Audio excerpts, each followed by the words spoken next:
You thought these cartoons were safe, but these dark theories turn your favorite shows into pure nightmare fuel. Starting off with the Horrid Henry schizophrenia theory. We all know Horrid Henry. We grew up with his tantrums, his schemes, and his rivalry with Perfect Peter. But what if I told you that the show you're watching isn't real? What if I told you that Perfect Peter doesn't actually exist? The truth is far more disturbing. Henry is suffering from a severe psychotic break. I know, it sounds too dark to be true, but once you see the evidence, you can't unsee it. Henry isn't just a naughty kid. He is a victim of systematic emotional abuse. Look closely at his home life. In one scene, Henry simply says good morning to Peter, completely calmly, and his mother screams at him for no reason. Morning, Henry. Morning. Don't be horrid, Henry. This isn't parenting, it's gaslighting. Then there's his father. He once literally blamed Henry for the traffic. I can't believe we're in this traffic jam now. This is all your fault, Henry. Henry, listen to your father. What's the matter? It's Henry. He's disappeared. How does a child have anything to do with road congestion? They neglect him, blame him for things out of his control, and constantly favor Peter. This environment is a breeding ground for a mental breakdown. It's not just at home. Look at the adults in his life, like Mr. Sajin. He once accused Henry of robbing a bank without a shred of evidence. All right then, tell me how you did it.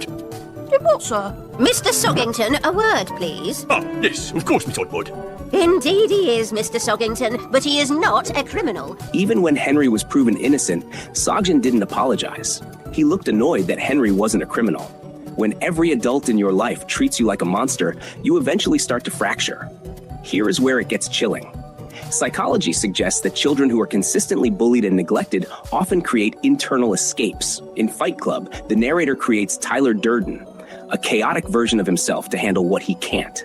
In this theory, Henry has done the opposite. Henry is the chaotic one, so he has hallucinated Perfect Peter as a manifestation of everything his parents want him to be. Think about it. Henry is loud, Peter is quiet. Henry is messy, Peter is spotless. They are complete opposites, yet they share the exact same DNA and environment. In reality, Peter is the golden child. Henry wishes he could be to earn his parents' love, but since he can never be perfect, his mind's split. He argues with a brother who isn't there, while his parents look on in horror, seeing only a son who is horrid and talking to thin air. Henry isn't a brat. He's a boy who lost his mind trying to be perfect for parents who never loved him.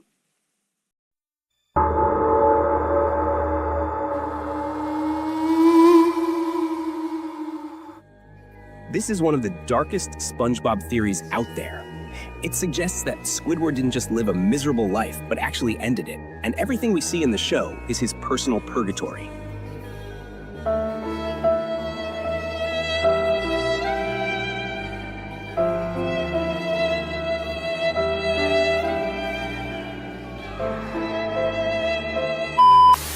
Squidward is constantly depressed, stuck in a dead-end job, and surrounded by people who annoy him every single day. No matter what he tries, he can't escape his reality, and his dreams of becoming a musician never come true.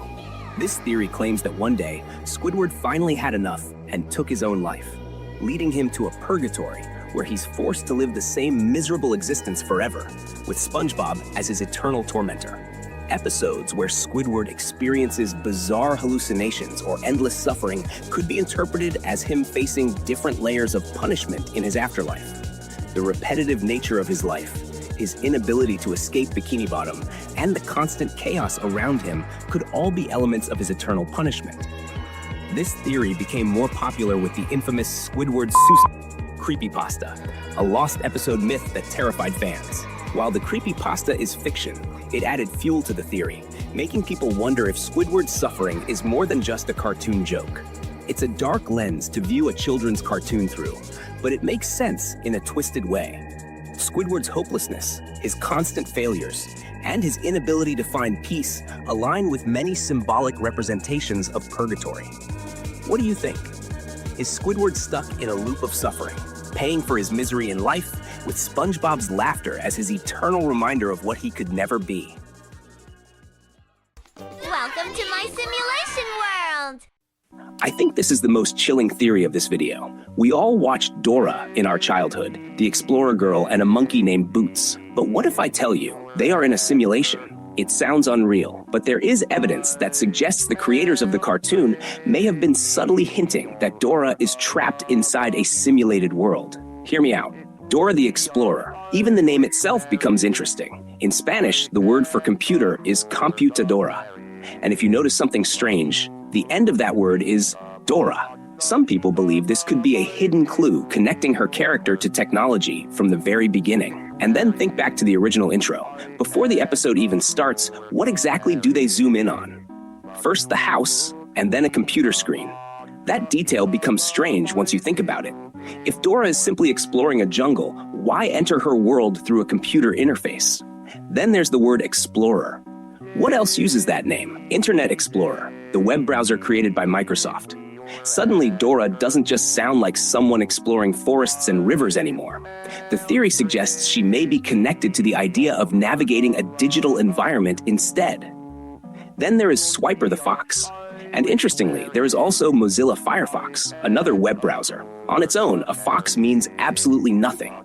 But when people started connecting computers, Explorer, and browser references together, some began wondering if these similarities were more than random coincidences. But beyond the naming connections, there are several behavioral patterns that support the simulation theory even more. Dora constantly breaks the fourth wall. She directly addresses the viewer, asks questions, and pauses for responses. That behavior feels less like a normal cartoon character and more like an interactive system responding to user input. Then there's the cursor. Multiple times throughout the show, a blue mouse cursor appears and directly interacts with objects inside Dora's world. That alone creates a strange implication. An outside force may actually be controlling events inside her reality. And then there are Dora's long blank pauses. Those moments where she simply stares at the screen without saying anything almost feel like an idle state, as if the system itself is waiting for the next command before continuing. Even the structure of every episode feels programmed. A problem appears, clues are gathered, objects are collected, and then a goal is reached. It follows the exact same loop repeatedly, almost like a mission system inside a game. Then there's Map. Map doesn't behave like a normal character at all. It functions more like a navigation interface, giving exact directions and guiding Dora step by step like a built-in tutorial system. And Swiper himself follows a strangely repetitive pattern. He appears, interrupts progress, fails, disappears, and repeats the cycle again in another episode. It feels less like natural behavior and more like a recurring programmed event. And finally, every episode resets. Nothing truly carries over. Dora doesn't remember previous adventures, and the world always returns back to its original state, just like a simulation loading a fresh session every single time. And when all of these details are placed together, Dora's world starts feeling less like a normal cartoon and more like a controlled digital environment operating under rules she may not even realize exist. There are countless disturbing theories surrounding Peppa Pig. Some claim Peppa is secretly dying from cancer. Others believe George was adopted. Most of these theories collapse under scrutiny, but one keeps resurfacing.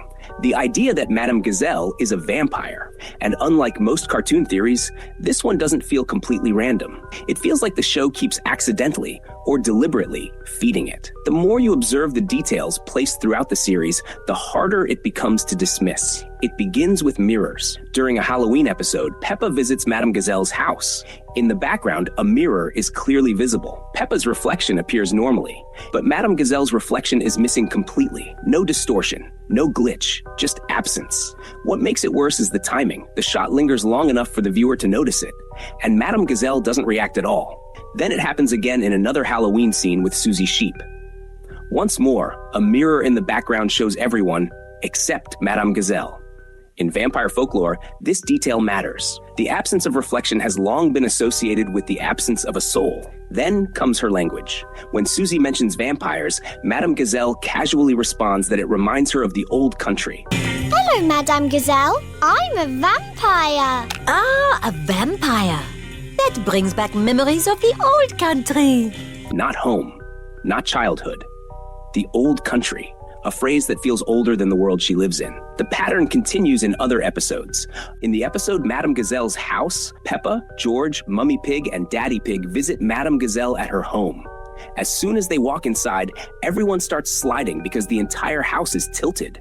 For a split second, Right after Peppa and George stop sliding, something strange appears in the background. Hanging on the wall is an old photograph. In it, we can see Madame Gazelle standing beside Mr. Gazelle, her husband. But here's where things get disturbing. The photo is black and white, making it seem incredibly old. And yet, in the present day, Madame Gazelle lives completely alone, which means something happened to the man in that picture a very long time ago. Later in the episode, we see a flashback, and once again, the same photo can be spotted. Madame Gazelle explains that this happened a very long time ago, back when the Christmas tree outside was still tiny. Now compare that to the present day. That same tree is now massive. Trees can take decades to grow that large, potentially 40 years or even more, which creates a terrifying timeline problem. If the flashback happened decades ago, why does Madame Gazelle look exactly the same? She hasn't aged at all, not even slightly. And while everyone and everything around her changed over time, Madame Gazelle remained completely untouched by age. Meanwhile, Mr. Gazelle vanished long ago, leaving behind only a photograph. This becomes even more unsettling when you realize she taught not only Peppa and her friends, but also their parents. And yet, she still appears unchanged, while every other character ages normally, including visibly older figures like Grandpa Pig. There's only one explanation. Madame Gazelle has been alive for far longer than anyone realizes, and while her husband aged and died like a normal person, Madame Gazelle never aged at all, because she's a vampire. Then there are the bats. When bats appear near her home, Madame Gazelle casually says they remind her of her old country. Friends the bats. They remind me of the old country. The line is delivered like a joke, but within the context of everything else, it starts to feel like a reference rather than a coincidence. And then there's her physical behavior. In one episode, she kicks a ball with enough force to crack the school roof. In another, she calmly swims in freezing water, while the other adults immediately struggle and get out. What makes it strange is that she doesn't react like someone older or weaker. In fact, she seems more energetic and unaffected than even younger adults like Daddy Pig and Mommy Pig. But the most debated part of the theory comes from vampire lore itself. Traditionally, vampires were said to burn under sunlight, but modern interpretations of the myth have changed. Many versions now portray vampires as being able to survive sunlight, though weakened by it rather than destroyed.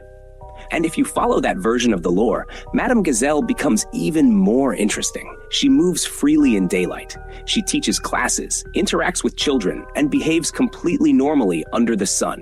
She shows no visible damage or discomfort. According to fans of the theory, this could suggest something beyond traditional vampirism, an adaptation over time. If she truly has existed for over a century, as the timeline hints, then some interpretations suggest she may have undergone a kind of mutation or evolution, no longer harmed by sunlight in the way older vampire myths describe. Not fully human, not fully monstrous either, just something that has adapted too long to the world it exists in.